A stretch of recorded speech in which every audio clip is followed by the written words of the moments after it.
नव नव audio video सबसे पहले देखबा के लेल हमर चैनल के लाल बटन दबा के सब्सक्राइब करू और घंटी के निशान पर दबा के ऑल नोटिफिकेशन के जरूर दबाओ। अखन अहाँ सब सुनि रहल छी मदनेश्वर स्थान मदना से दुल्हन म्यूजिक की शानदार प्रस्तुति। भैया साली के हमें पटेबै बेसी जे बजतै तल्ला के भाग जेबै। भैया साली के हमें पटेबै बेसी जे बजतै तल्ला के भाग जेबै। एहन तू गलती कर नहीं रे भाई हो, एहन तू गलती कर नहीं रे भाई, भाई ओकर छै बड़का कसाई। भैया साली के हमें पटेबै बेसी जे बजतै तल्ला के भाग जेबै। भैया साली के हमें पटेबै बेसी जे बजतै तल्ला के भाग जेबै। भैया साली के हमें पटेबै बेसी जे बजतै तल्ला के भाग जेबै।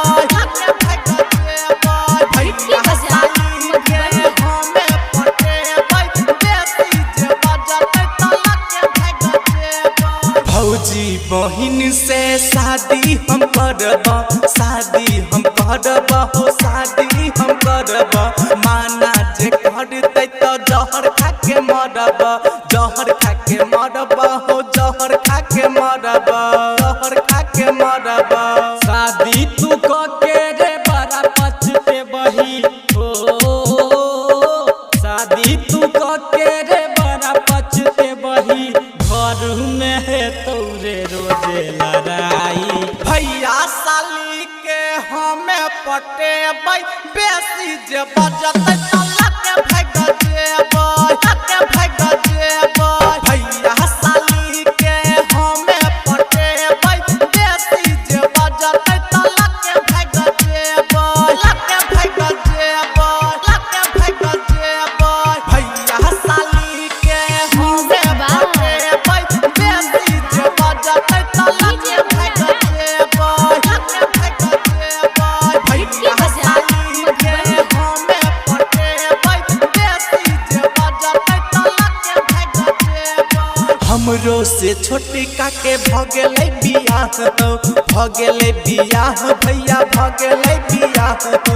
हमरा पड़ै छने ध्यान किया हो, हमरा पड़ै छने ध्यान किया हो, ध्यान किया हो। बाबू के कही के रे हमें मनेबो रे, बाबू के कही के रे हमें मनेबो, जल्दी तोहर रे हे तो सगाई। भैया साली के हमें पटेबै बेसी जे बजतै तल्ला के भाग जेबै।